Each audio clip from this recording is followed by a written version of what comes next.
सच्चिदानंद।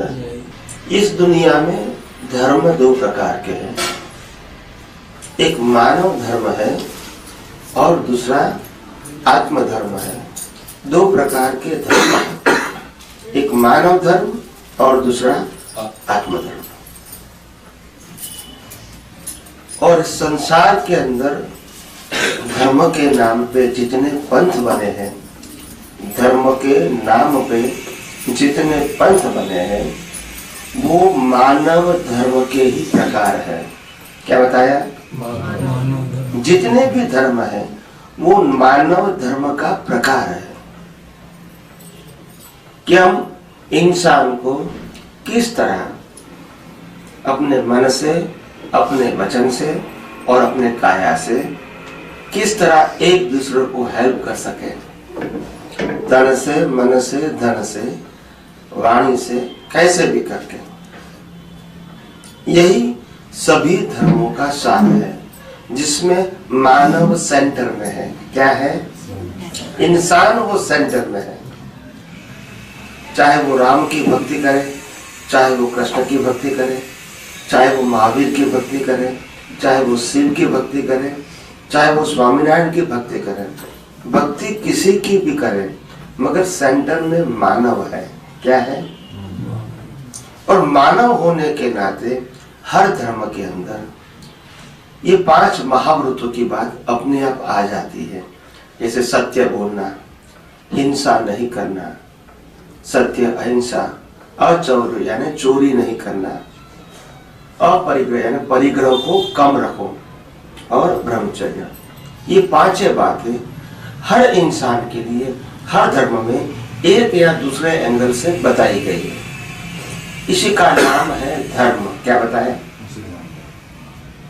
प्रेम से रहो, एक दूसरे के साथ मैत्री करो, एक दूसरे की सहायता करो, एक दूसरे को सहयोग करो। तो ये सब मानव धर्म है। क्या है? जो इंसान के साथ, जो मानव के साथ जुड़ा है। ये मानव धर्म से समाज चलता है। क्या बताया?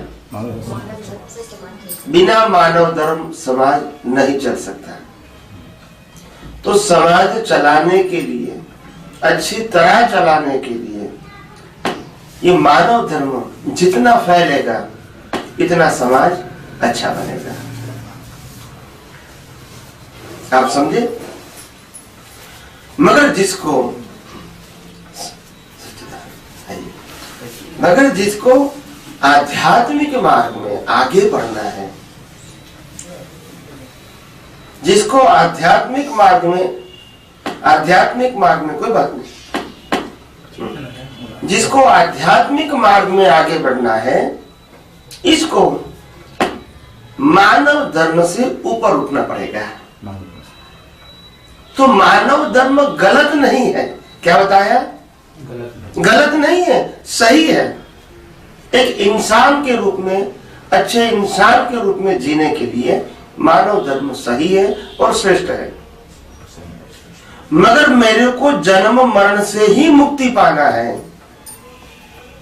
तो मानव धर्म से ऊपर उठना पड़ेगा। और इसके लिए है आत्मधर्म। मानव धर्म संप्रदायों के साथ जुड़ा हुआ है। मानव धर्म विविधता के साथ जुड़ा हुआ है। मानव धर्म अपनी परंपराओं के साथ जुड़ा हुआ है।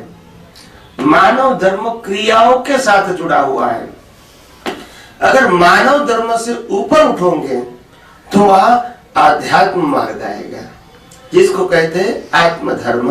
कौन सा धर्म? आत्म।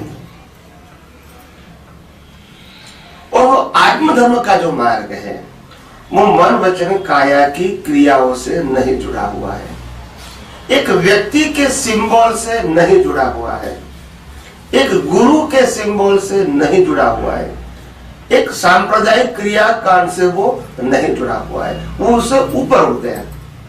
क्या हो गया? ऊपर। तो वो इंसान की जो दृष्टि होती है, वो इंसान तो फिजिकल फॉर्म में इंसान ही होता है, मगर उसका विजन है वो इंसान की लाइफ से ऊपर चला गया। दृष्टि, तो वो दृष्टि में क्या देखता है? ये सब इंसान तो दिखता है मगर इंसान के अंदर परमात्मा है। तो क्या देखेगा? धर्म वाला क्या देखेगा? तुम किसको मानते हो, तुम्हारा गुरु कौन है, तुम्हारा भगवान कौन है, तुम क्या क्रिया करते हो, वो धर्म वाले बात करेंगे।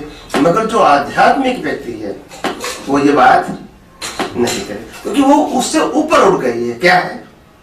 मानव धर्म से, लौकिक धर्म से, सांप्रदायिक धर्म से उनकी दृष्टि ऊपर है। तो वो सब में आत्मा देखेंगे, उसमें कोई संप्रदाय, कोई क्रियाकांड, मेरा तेरा नहीं है।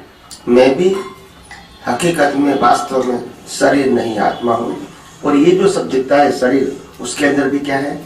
वही आत्मा है। जो राम कृष्ण महावीर के अंदर आत्मा था, वही आत्मा हमारे सबके अंदर है। तो यहाँ कोई भेदभाव नहीं है। आत्म धर्म में भेदभाव नहीं है। व्यवहार धर्म में, लौकिक धर्म में, मानव धर्म में भेदभाव पंथ हो सकते। व्यवहार धर्म के अंदर हम ये कहेंगे, मैंने ऐसा किया, आपने ऐसा किया, मैंने ऐसा सोचा, मैंने ऐसे बोला, ये मानव धर्म है। क्या है? वो अच्छा या बुरा है इसके ऊपर टिका हुआ है, वो आत्म धर्म के ऊपर टिका हुआ नहीं है। जब आध्यात्मिक व्यक्ति ऐसी हर परिस्थिति को देखते हैं तो वो क्या समझते हैं? इंसान जो कुछ भी कर रहा है, ये मन कर्म वचन काया भी जो कुछ भी कर रहा है, और सभी इंसान जो कुछ भी कर रहा है वो अपनी सत्ता से नहीं कर रहे हैं,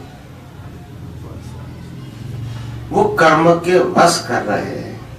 क्या बताया? और कर्म क्या किया है वो तो मालूम नहीं है, वो तो मालूम नहीं है, मगर कर्म किया है उसकी वो भुगतान कर रहा है। क्या कर रहा है? मगर कौन सा कर्म किया वो तो मालूम नहीं है, तो भुगतान आती है। तो भुगतान क्यों आती है? क्योंकि हमको तो मालूम नहीं है कि हमने कौन सा कर्म किया था पिछले अवतार में, मगर कुदरत को मालूम है। किसको मालूम है? कुदरत को आपका पिछला वर्ष भी मालूम है, ये वर्ष भी मालूम है। तो वो आपके कर्मों का वो फल देते हैं। क्या देते हैं? तो जो हमको फल मिलता है वो हमारे कर्मों का फल है, दूसरे व्यक्ति के कर्मों का फल हमको नहीं मिलता है। तो जब मेरे को मेरे ही कर्मों का फल मिलता है, ये फल के समय हमारे पास कोई स्वतंत्रता नहीं। ऐसे हर व्यक्ति जो कुछ भी कर रही है उनके पास भी स्वतंत्रता नहीं है। अगर ये मेरी दृष्टि रहेंगी तो राग द्वेष होंगे, क्रोध मान माया लोग होंगे, ये मेरा तेरा होगा। व्यवहार से बढ़ेंगे, व्यवहार से, मगर ज्ञान से नहीं बढ़ेंगे। और यही मुक्ति का मार्ग है। इसमें कोई चमत्कार है?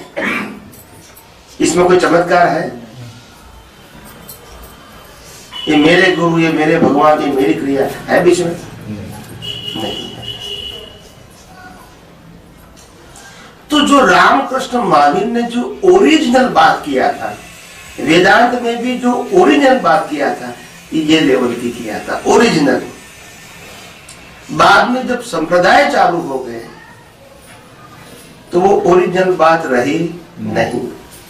क्योंकि अगर मेरे को संप्रदाय चलाना है तो मेरे धर्म को ही बड़ा बताना पड़ेगा, मेरे धर्म गुरु को ही बड़ा बताना पड़ेगा। मैं जिसको भगवान मानता हूँ इसको ही बड़ा बताना पड़ेगा। मैं जो क्रिया कर रहा हूँ धार्मिक, वो ही सही है, बाकी सही। तभी तो संप्रदाय चलेगा ना, तभी तो संप्रदाय चलेगा। और ये बात हर संप्रदाय वाले बताते थे, राइट और रॉन्ग। कोई कहेगा कि मेरी बात सही नहीं है? नहीं कहेगा। तभी से पार्टीशन हो गया है। तो मूल धर्म रहा नहीं। और फिर ये धर्म जो रामकृष्ण महावीर ने बताया था वो कुल धर्म के रूप में रहा। कौन से धर्म में? कुल धर्म जो पैदा होते ही मिलते हैं, जिनमें कोई पसंदगी नहीं। तो दुनिया चलती है कुल धर्म से, और व्यक्तिगत लोगों की दुनिया समाप्त होती है मूल धर्म से। मूल धर्म है वो आत्मधर्म है, वो स्वधर्म है, और कुल धर्म है वो सांप्रदायिक धर्म होता है। वो पैदा होते ही मिलता है, उसमें पसंदगी नहीं। तो दुनिया कुल धर्म से चलती है और सबकी दुनिया समाप्त होती है मूल धर्म से। मूल धर्म एक ही होता है और सांप्रदायिक धर्म अनेक होते हैं। और आम लोग उलझ गए किसमें? सांप्रदायिक धर्म में। कौन सही कौन गलत, कौन छोटा कौन बड़ा। तो ऐसे इसीलिए ज्ञानी पुरुष कहते हैं संसार माया की जाल है। क्या है? माया की जाल है। हर लोग अपने स्वार्थ के लिए सोचते हैं। किसके लिए सोचते हैं? हर लोग अपने स्वार्थ के लिए सोचते हैं। मालूम नहीं है कि दुनिया में कुछ पाना है हमको। ये दुनिया में कुछ हम पा सकते हैं। जो कुछ मिलता है वो तो हिसाब है, लेकिन न पाना है, आत्मा को पाना है वो नहीं पा पाते हैं। वही मैं कहता हूँ, जब मेरे को लगेगा दुनिया में से कुछ पाना है या दुनिया में मैं कुछ खो चुका हूँ, ये दोनों भ्रांति है। ये दोनों ये दुनिया में जो कुछ भी मिलता है वो कर्मों के वश मिलता है। और मिलना जो मिलता है वो चला जाता है, वो भी कर्मों के वश है। तो उसमें पाना खोना है ही नहीं। ये तो कर्मों का हिसाब है। माता पिता मिलता है वो भी कर्मों का हिसाब, भाई बहन मिलता है वो भी कर्मों का हिसाब, पति पत्नी होते हैं वो भी कर्मों का हिसाब, बच्चे होते हैं वो भी पैसा कर्मों का हिसाब, हमको रहने का घर मिलता है, पैसा मिलता है, वो भी कर्मों का हिसाब। जो मिलता है वो छोड़ के ही जाना है। इसको हम पाया नहीं।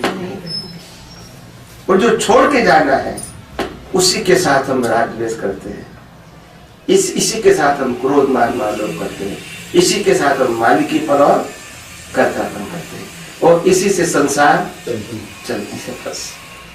और कोई चलाने वाले नहीं है। हमारी अज्ञानता से ही हमारा संसार चलता है। इसमें रामकृष्ण भगवान ने कोई गलती नहीं की है। हम गलत तरीके से उसको मानते हैं, पेश करते हैं, उपयोग करते हैं। वो हमारी गलती है, उनकी गलती नहीं है। हम इनको नहीं समझ पाए। कभी राम ने कहा कि मैं भगवान हूं, कृष्ण ने कहा कि मैं भगवान हूं, महावीर ने कहा मैं भगवान हूं, शिव ने कहा मैं भगवान हूं। कभी नहीं बोलते हैं हम लोग भगवान। और वो संप्रदाय चलाने के लिए हम मानते हैं, क्योंकि हमारे धर्मगुरुओं ने हमको सिखाया है। तो हम क्या करेंगे? आखिर सिखाने वाले को तो हम फॉलो करेंगे ना। जो सिखाते हैं बचपन से, जैसे आप पैदा होते बड़े हो गए 2-3-4 साल के, तो माता पिता ने बताया कि राम ही हमारे भगवान है, वो ये संपूर्ण है, आपको जो मांगना है वो प्रार्थना करो। तो एक बात दिमाग में सेट हो जाता है। क्या हो जाता है? सेट हो जाता है। धीरे धीरे आपकी उम्र बढ़ती है तो वो पक्का हो जाता है कि यही भगवान है। और फिर धर्मगुरु कहेंगे कि भगवान ने ये कहा है, तो आप उसी को मानेंगे। ऐसे दुनिया चलती है। इसमें रामकृष्ण महावीर से कोई संबंध नहीं है, कोई संबंध नहीं। हमको कहते कि स्वामी जी आप भी कोई मंदिर बना दो, अच्छा है, हम वहां दर्शन करने के लिए आएंगे। मैंने बोला इतने सारे मंदिर विश्व के अंदर है, मेरा काम जो पत्थर का मंदिर होता है वो बनाना, वो मेरा मकसद नहीं है। मैं उनका विरोधी भी नहीं हूँ। क्या बताया? विरोधी भी नहीं हूँ, मगर मेरा मकसद नहीं है। मेरा तो एक ही मकसद है, ये जो जिंदे मंदिर है इसके अंदर परमात्मा है, इसको प्रकट करने के लिए मैं आया हूँ। पत्थर के मंदिर को बनाने के लिए नहीं आया हूँ, और न मैं उसके विरोधी हूँ। जिसको बनाना है वो बना सकते हैं, मगर मेरा मिशन नहीं। मैं तो ये जिंदे मंदिर जो है उसमें परमात्मा को प्रकट करने के लिए, देने के लिए नहीं। परमात्मा तो है, प्रकट करने के लिए। जो कवर है वो अनकवर हो जाए बस, जो आवृत है वो निरावृत हो जाए बस। उसमें सब कुछ आ गया। क्या बताया? सब कुछ आ गया। तो अपने अंदर और सभी के अंदर आत्म दृष्टि कैसे प्राप्त हो? आत्मदृष्टि कैसे प्राप्त होती है? आत्मा खुद ही प्रकाश है। क्या है? और बिना प्रकाश दृष्टि होती ही नहीं है। बिना प्रकाश दृष्टि होती नहीं है। तो आत्मा ही प्रकाश है, मगर जो प्रकाश है वो अहंकार के माध्यम से निकलता है, तो वो बुद्धि हो जाती है। अहंकार, वो भी कौन सा अहंकार? मैं देहधारी हूं, मैं ये मन वचन काया को चलाने वाला हूं, मैं मन वचन काया से जो कुछ भी होता है उसका भुगतान करने वाला हूं। ऐसे हर व्यक्ति भी एक दूसरे की भुगतान करते हैं, पाप और पुण्य के, और लेन देन करते हैं, ऐसा मैं मानता हूं। तभी ये परमात्मा जो है, आत्मा है, वो व्यक्त होती नहीं, क्योंकि ये सब बातें रिलेटिव सत्य है और वो कर्म फल है, उन कर्मों का हिसाब मात्र है।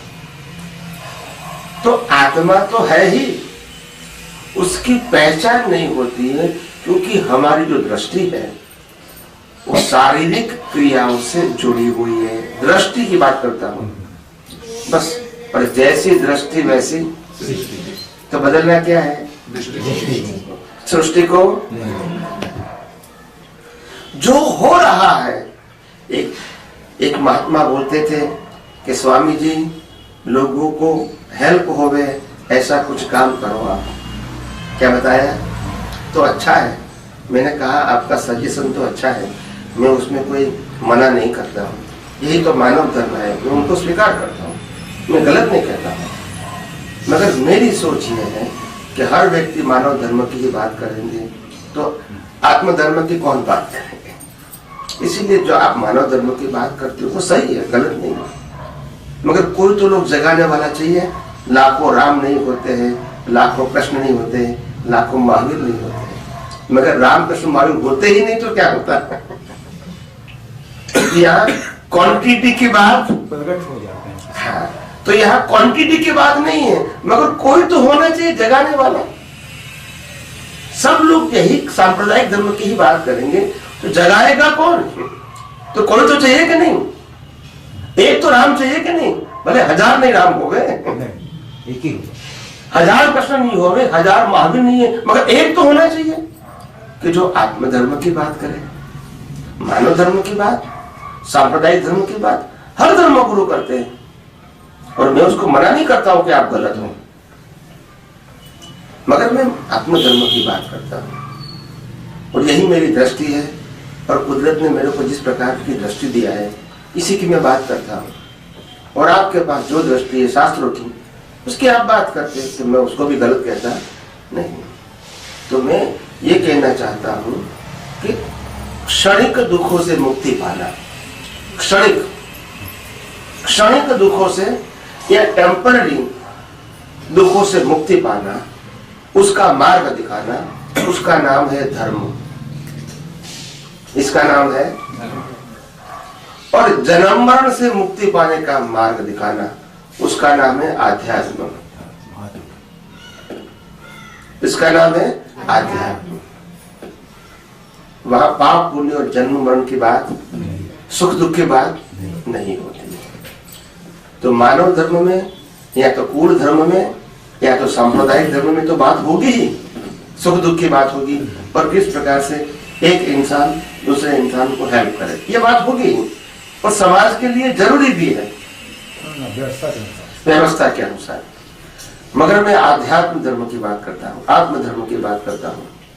तो जो आत्मधर्म होता है वो साइंस के ऊपर है, क्योंकि वो क्रिया का संबंध उनके साथ नहीं है। और धर्म है वो क्रिया के ऊपर आधारित है, इसलिए वो विज्ञान नहीं है। क्रिया है वहां कर्ता पद होता है, साइंस में कर्ता पद नहीं होता है।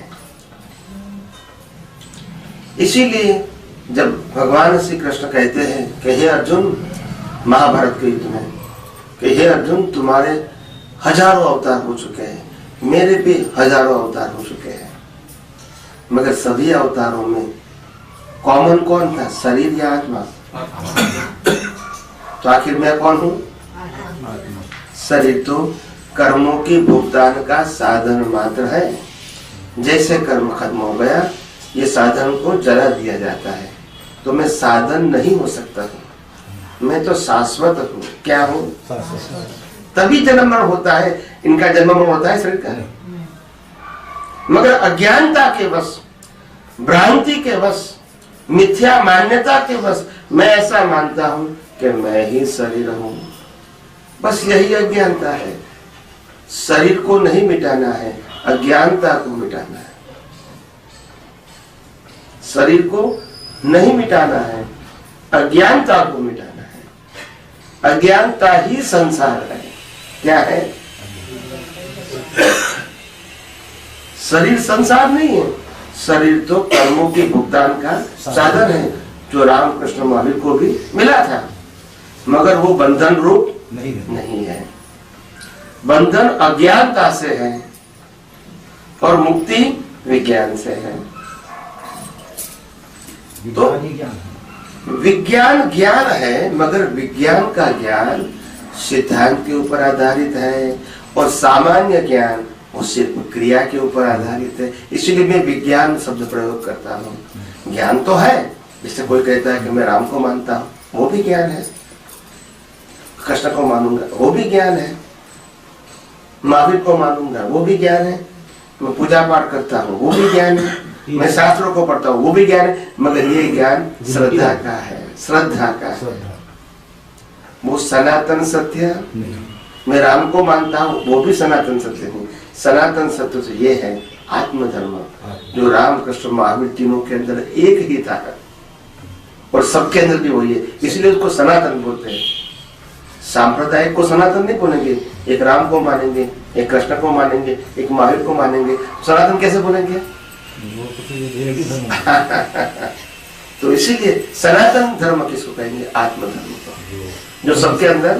तो इसको विज्ञान कहते हैं। हाँ, तो इसको विज्ञान कहते हैं। विज्ञान ऐसा है जो कभी परिवर्तन नहीं। धर्म परिवर्तन हो सकते हैं, धर्म संप्रदाय बनते ही रहते हैं, मान्यताएं बनती रहती है। आज पूरे भारतवर्ष के अंदर हजारों लाखों पंथ है, संप्रदाय है, धर्म गुरु है, और सबकी मान्यता अलग अलग है। कोई भगवान को मानते हैं, कोई देव को मानते हैं, कोई देवी को मानते हैं, अलग अलग प्रकार से। तो ये सब संप्रदाय धर्म है। तो ये ज्ञान है। क्या है?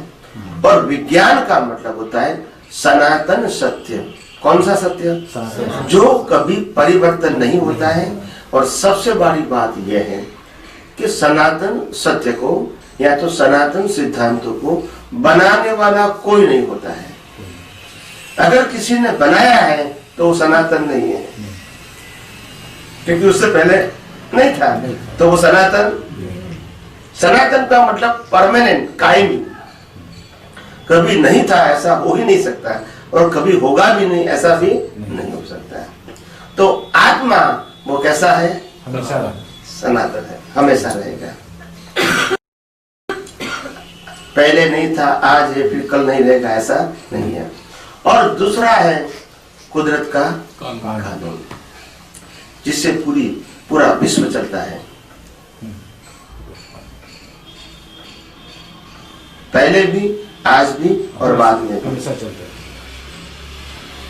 और कुदरत है वो सनातन है, अवस्था है वो टेम्पररी है, मगर कुदरत कैसी है? सनातन है।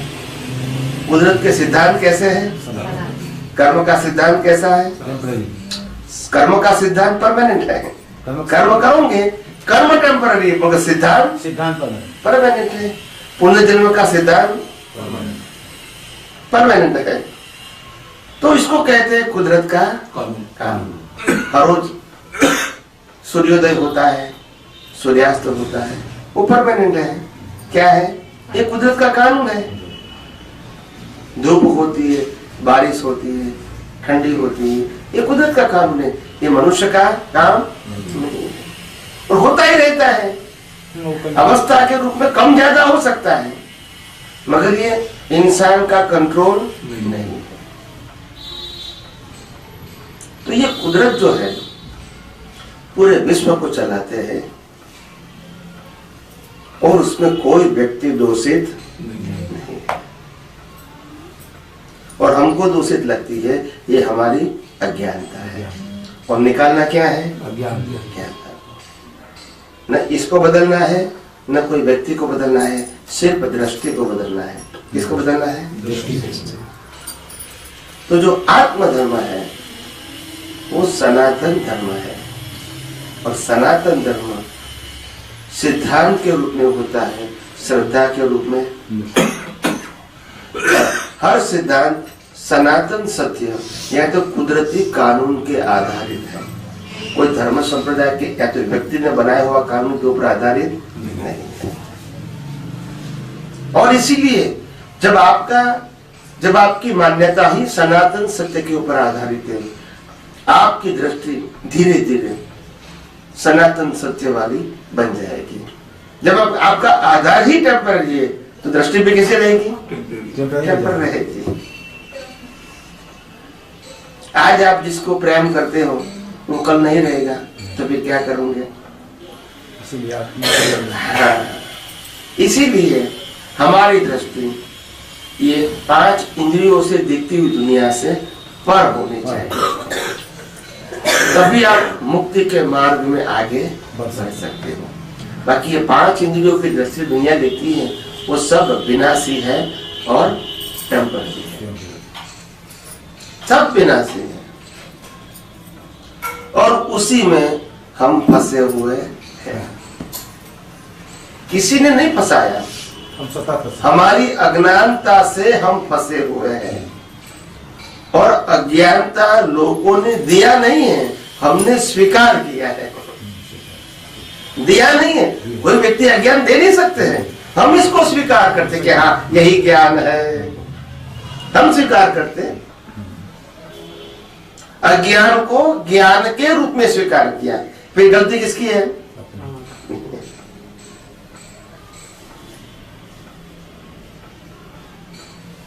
एक महात्मा बोलते थे, स्वामी जी हमने तो ऐसा सुना है कि भाई हमने तो ज्ञान सुनते हैं तो फिर एक जगह ज्ञान सुनते हैं दूसरी जगह जा सकते हैं। क्या बताया? एक जगह ज्ञान सुनते हैं, सत्संग सुनते हैं, जो भी प्रवचन सुनते हैं तो हम दूसरी जगह जा सकते हैं। नहीं तो मैं सिंपल नहीं बोलूंगा, मैं उनको समझाने की, सिद्धांत से समझाने की कोशिश करूंगा कि आप अज्ञानता लेने के लिए एक ही जगह जाते हैं, अज्ञान को प्राप्त करने के लिए एक ही जगह होती है, फिर कहीं से ही प्राप्त करते हैं। अज्ञान तो कहीं से नहीं, वहां कोई कंडीशन है नहीं कि आपको यहाँ से ज्ञान लेना है। अज्ञान कहीं से भी ले सकते हैं और ज्ञान एक ही जगह से।